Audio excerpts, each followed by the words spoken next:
Magandang umaga po, Ramir Gallerin, Ramir Boulder. Pa-like, subscribe, and share. Bibigyan lang po natin ng reaction itong mga kaganapan po ngayon.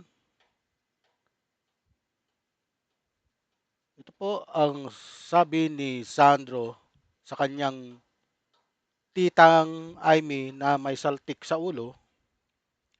Ah, Representative Sandro kay Tita Aimee, nakalulungkot ang ginagawa niya. My cousin Borgie, Vice Governor Matthew, and Attorney Michael can attest that these allegations that were insinuated against me are false. Ani Ilocos Norte 1st District Representative Ferdinand Alexander Sandro Marcos. Kung matatandaan niyo po kasi, itong si, hindi ko po alam kung anong klaseng utak mayroon itong si Aimee na turingang kapatid. Ano po, kung ano-ano ang pinagsasabi sa rally po ng INC. Ang tema po ng rally ay transparency and accountability. Ito naman si Aimee, ha? Deny birth niya, ha? Deny birth niya ang atensyon sa personal na aligasyon. Ano?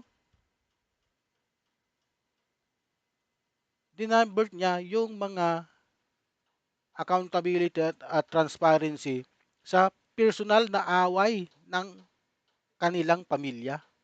Kung hindi ba naman lukalukang babae. Ano po? May problema silang magkapatid, dinala pa niya dyan sa rally yan. Hindi po nagustuhan ng INC yun. Kaya tinapos na po kagad ang rally na dapat sana ay magtuloy-tuloy pa. Kaya tinapos na ng maaga ng pamunuan ng Iglesia ni Cristo. Ang rallying yan na ginulo. Akala ko ba walang magsasalita dyan ng iba ang layunin yan peace rally. Nung sumabak na itong si lukalukang Aimee, aba, iba na yun mga sinasabi niya. Andyan na yung droga, yung mga nangyari nung kabataan pa nila, kinikwento niya. Ha? Pinahiya niya ang kanyang sariling pamilya. Hmm?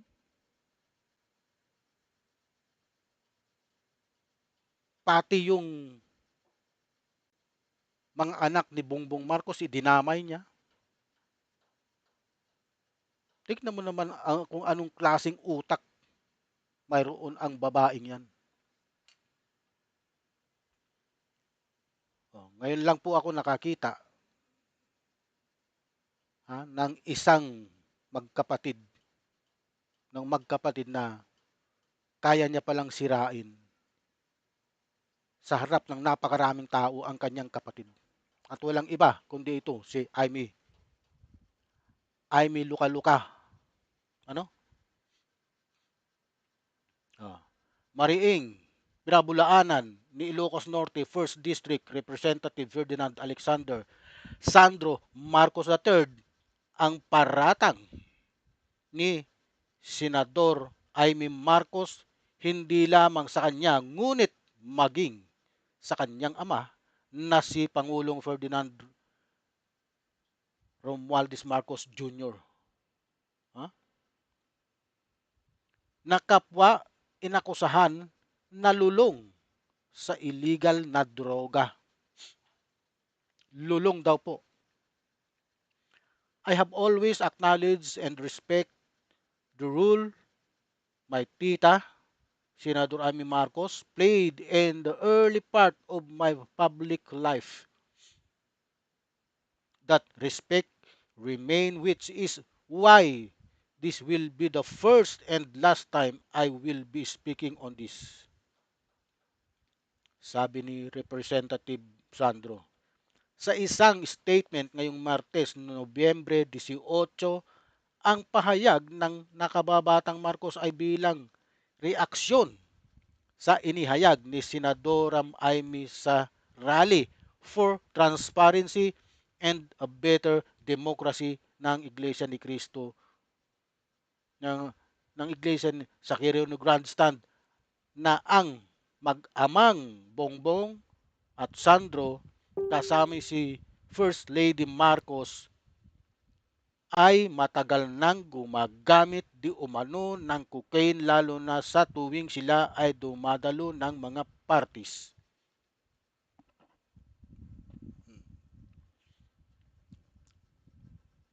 Bakit hindi ka kumuha ng ano mo, ng ebidensya mo para ah, mapatunayan mo na tama itong mga binibintang mo. Mahirap yung chismis. Dahil dito, hinamon ni Senator Amy ang Pangulong Marcos na magbitiw na sa kanyang pwesto para magpahinga, magpagaling at may isang pagbubunyag ang kongresista tungkol sa kanyang relasyon ng magpipinsan. Tungkol sa usaping politika, we always agreed that whatever happened between our parents, we would let ourselves be dragged in.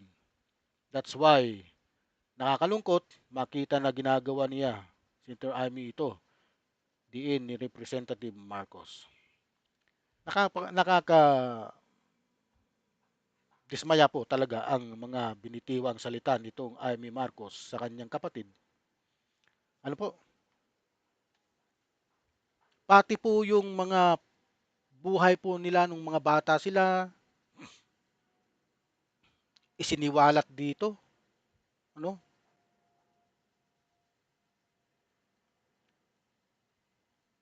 Pagbibintangan mo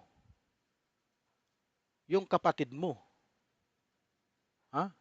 Na gumagamit ng droga. Sa harap ng napakaraming crowd.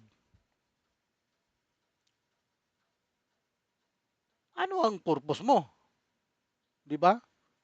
Kung hindi ka ba naman luka-luka na kailangan mas pinaburan mo pa yung ibang tao kaysa kapatid mo, ha? Ikaw, Amy Marcos, ugaling makasarili ang ginagawa mo. Sa totoo lang. Kaya natapos na ang rally. Dahil ang rally, ang tema ng rally ay peace rally. Hindi naman peace yung ginagawa mo. Kundi gusto mong mag-ignite ng kaguluhan. Oh. Kaya tinapos kagad yung rally niya dahil sa iyo.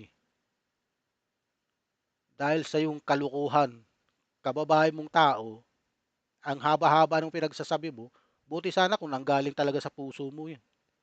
Hindi, may nabasa ka eh. Talagang sinulat mo para hindi ka magkamali sa mga sasabihin mo. Oh. Ako hindi na naniniwala sa iyo. Ngayon, huhusgahan ka ng mas nakararaming Pilipino. Sa tingin mo ba, sa susunod na eleksyon, mananalo ka pa? Malamang iboto ka ng mga sumusuporta sa mga Duterte. Ha?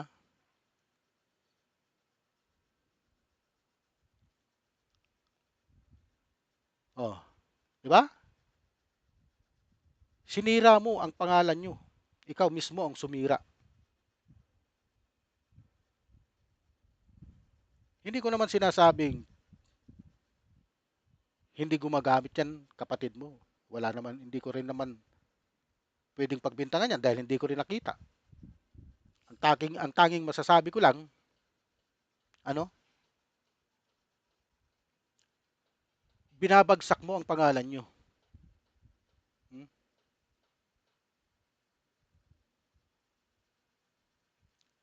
Lugmok. Lugmok yung pangalan nyo ngayon dahil nga sa'yo. Sa iyong kalukuhan. Di ba? Amy Marcos. Oh,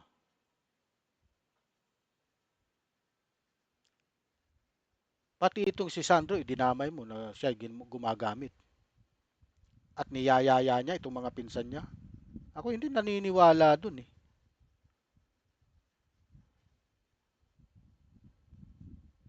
Oh. Buti na lang at hindi mainitin itong ulo ng panganay ni Bongbong Marcos. Oh. Eh, ito pang isa. Oh. Malacanang has alleged turned into a den of drinking and drug use under President Ferdinand Bongbong Marcos Jr. His sister, Senator Amy Marcos, has claimed, oh, maliban sa opisyal na tagpuan at kapag pumupunta yung nanay namin, hindi ako sumasama sa loob ng 3 taon diyan sa Malacanang dahil lantaran doon ang inuman, ang paggamit nila ng cocaine at mga bawal na gamot. Imposible. Ako hindi naniniwala dito sa pinagsasabi mo. Na? Gusto mo lang talagang siraan, pabagsakin ang kapatid mo dahil sa mga Duterte. Ha? Di ba? Oh.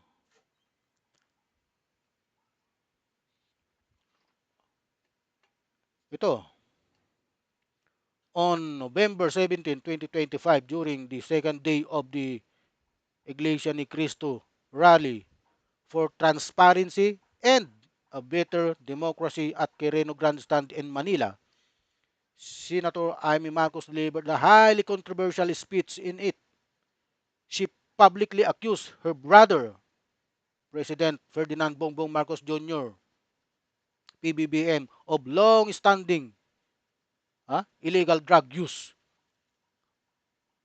extending the allegation to the entire First family, including First Lady Araneta Marcos and their sons such as Ilocos Norte First District Representative Alexander Marcos, Sandro Marcos. The rally, which drew an estimated 500 to 600,000 attendees, was focused on anti-corruption themes. Anti-corruption themes. But you, Amy Marcos, remark shifted attention dramatically to personal family allegation. Ha? Yan po ang katotohanan. Dinivert mo yung mga peace rally sa isang madramang at personal na pampamilyang aligasyon.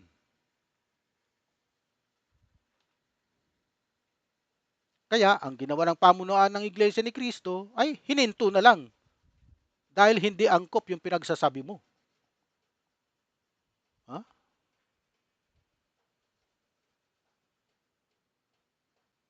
Ibang klaseng kapatid ka rin, ano? May kasabihan tayo, blood is thicker than water, pero sa'yo hindi.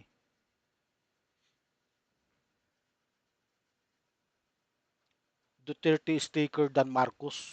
Yun para sa'yo. Kasi alam ko na gusto mo talagang ibangon ang mga Duterte. No? Bakit? Bakit mo mas kinampihan mo ang mga kalaban ng kapatid mo kaysa sa iyong kapatid? Kung ayaw mong makita na kinakampihan mo yung kapatid mo, edi wag ka na lang sanang kumibo. Di ba? Bakit kinakailangan mong ipangalandakan sa crowd na 500 to 600,000 people na hindi naman yun ang tema ng kanilang rally, ha? Peace rally ang title, ang tema niyan. Accountability and transparency. Ang ginawa mo, yung mga personal yung pinagdadaanan ng kapatid mo. Yan ang inilabas mo. Tama ba yun bilang isang kapatid? Hmm? Bakit sinasabi mong responsibilidad mo ang kapatid mo? Hindi mo responsibilidad yan. May kanya-kanya na kayong buhay. O kung hindi ka ba naman nasisiraan ng utak eh. Ha? Paano mo naging responsibilidad yan si Bongbong? Eh may sarili ng buhay yan. Kung hindi ka ba naman kasi ewan ko kung nasa ng utak mong Amy ka eh. Ha? Tanga ka. Sobra mong katangahan sa totoo lang. Ha? Ang masasabi ko talaga sa iyo, tanga, katanga-tangang babae. Walang iba kundi ikaw, Amy Marcos. Sobra kang tanga, katangahan mo. Walang hiya ka talaga.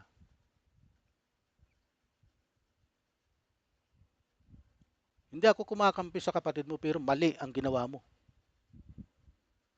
Ha?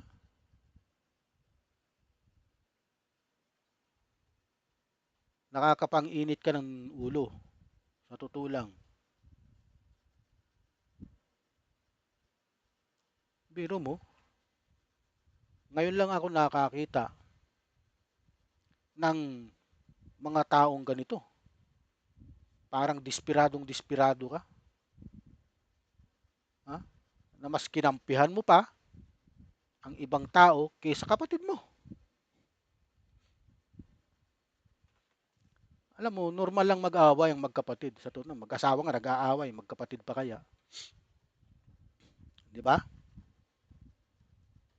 Pero sa ginawa mo, hindi normal. Hindi normal.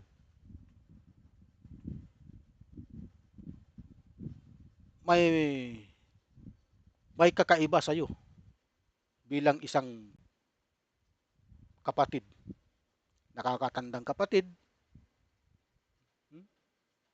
At saka hindi mo responsibilidad si Bongbong. May kanya-kanya kayong buhay. Kaya ka nga nagkaroon ng pamilya ng mga anak eh. Oh, bakit mo sasabing responsibilidad mo yung anak, yung mga kapatid mo? Ang responsibilidad mo, yung anak mo hanggat ginagabayan mo sila. Pero pag nag-asawa na yan, wala ka ng responsibilidad dyan. Advice na lang ang sayo. Pero yung responsibilidad, malabo. Kaya yung sinasabi mo, Amy Marcos, ay walang katotohanan. Isang despiradong galaw. Ano? Oh,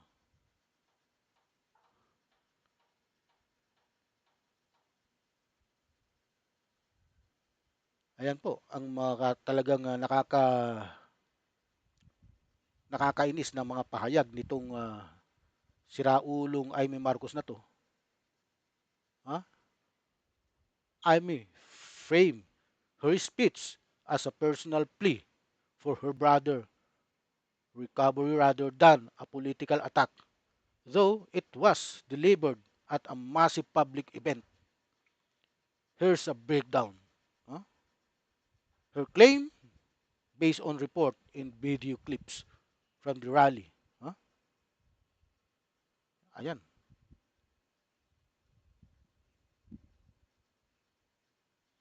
mga sinasabi niya na may mga testimonya ang kanilang tatay.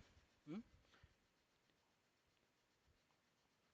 She stated that the Marcos family has been aware of Bongbong's drug issues since they were children, referencing their late father, former President Ferdinand Bongbong Marcos. Ferdinand Marcos Sr. testimonies about her son's behavior. Amy claimed she and family members, including Presidential Guard, once cleaned up drugs paraphernalia from Bongbong's party session involving substance like marijuana and cocaine. Ayun.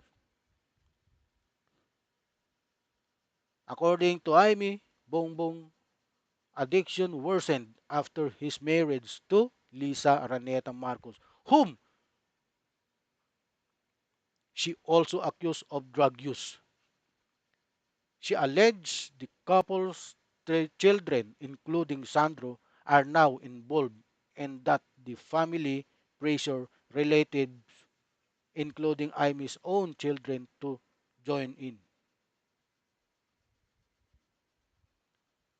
Ito po yun. Oh, biro mo,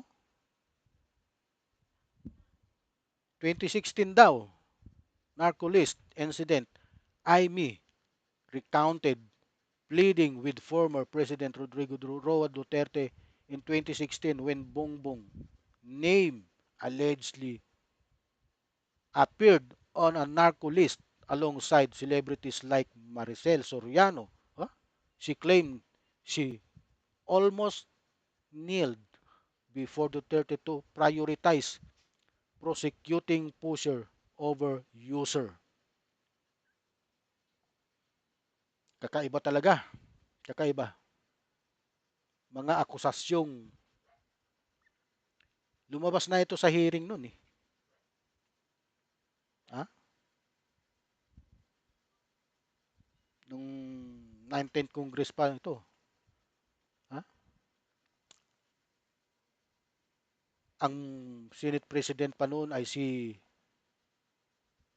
Mig Subiri. Ba? Sa pangunguna ni Senador Bato de la Rosa, nagkaroon po ng hearing ng pulburonic video na allegedly na gumagabit nga raw si Bongbong Marcos. Pero hindi naman nila napatunayan. Yung video, AI. Hanggang sa in-invite si Maricel Soriano, hindi rin nila napatunayan. Pati ito, binanggit niya.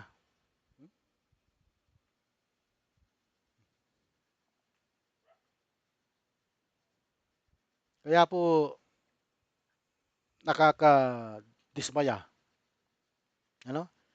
This remark echo unproven accusation Duterte made against Bongbong in 2024, which the president dismissed as influenced by Duterte's own fentanyl use.